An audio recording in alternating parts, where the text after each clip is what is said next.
ஐபிஎல்லில் ஒரே ஒரு நல்ல பந்து போட்டதுக்காக இந்திய டீமில் இடமா? ஹர்ஷத் ராணாவை ரோஸ்ட் செய்த அஸ்வின். என்ன நடந்தது இந்த வீடியோல பார்க்கலாம்.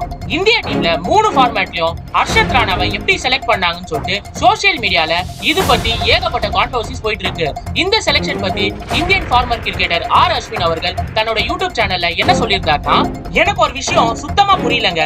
எதற்காக ஹர்ஷத் ராணாவை 3 ஃபார்மேட்லயும் இந்தியா டீம்ல செலக்ட் பண்ணி வச்சிருக்கீங்க? நான் மட்டும் அந்த செலக்ஷன் மீட்டிங்ல இருந்திருந்தேனா கண்டிப்பா இந்த கொஸ்டின் செலக்டர்ஸ் கிட்ட கேட்டிருப்பேன். என்னோட பாயிண்ட் ஆஃப் வியூல ஹர்ஷத் ராணா ஏன் ஆஸ்திரேலியா டூருக்கு போன வருஷம் செலக்ட் ஆயிட்டு இருந்தாருன்னா, ஆஸ்திரேலியன் பிச்சர்ஸ் பாத்தீங்கன்னா யூசுவலி போலிங் ஃப்ரெண்ட்லியா தான் இருக்கும். அதனால இந்தியா டீமுக்கு ஒரு எக்ஸ்ட்ரா போலர் தேவைப்படுது. அது மட்டும் இல்லாம இந்தியாக்காக 8th டவுன்ல பேட்டிங் ஆடுறவரு கண்டிப்பா போலராக தான் இருப்பாரு. அவருக்கு பேட்டிங் ஆட தெரிஞ்சிருந்தா இந்தியாவுக்கு ஒரு அட்வான்டேஜா இருக்கும். இந்த ரீசன்ஸ்க்காக தான் ஹர்ஷத் ராணாவை ஆஸ்திரேலியா டூர் அப்போ செலக்ட் பண்ணியிருந்தாங்க.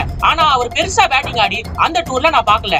2 வருஷம் முன்னாடி ஐபிஎல் ஃபைனல்ஸ்ல ஹைதராபாத் அகைன்ஸ்டா பிரில்லியண்டா போலிங் போட்டிருப்பாரு. அது மட்டும் இல்லாம நிதிஷ்குமார் ரெட்டிக்கு அன்பிளேயபிள் டெலிவரி ஒன்று போட்டிருந்தாரு. அந்த டெலிவரியில அவர் அவுட் ஆயிட்டு இருந்தாரு. அதுக்கப்புறமா பாத்தீங்கன்னா கொல்கத்தா நைட் ரைடர்ஸ் இவர் போலிங் பர்ஃபார்மன்ஸ்னால ஐபிஎல் ஃபைனல்ஸை வின் பண்ணியிருந்தாங்க.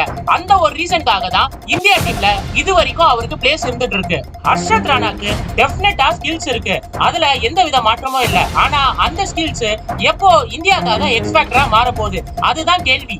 இதற்கான ஆன்சர் பாத்தீங்கன்னா அவரோட பர்ஃபார்மன்ஸ்ல தாங்க இருக்கு. அவரோட செலக்ஷன் வேல்யூபிளா இல்லையான்னு சொல்லி வெயிட் பண்ணி தான் பார்க்கணும் அப்படின்னு சொல்லி ஆர் அஸ்வின் அவர்கள் சொல்லியிருக்காருங்க.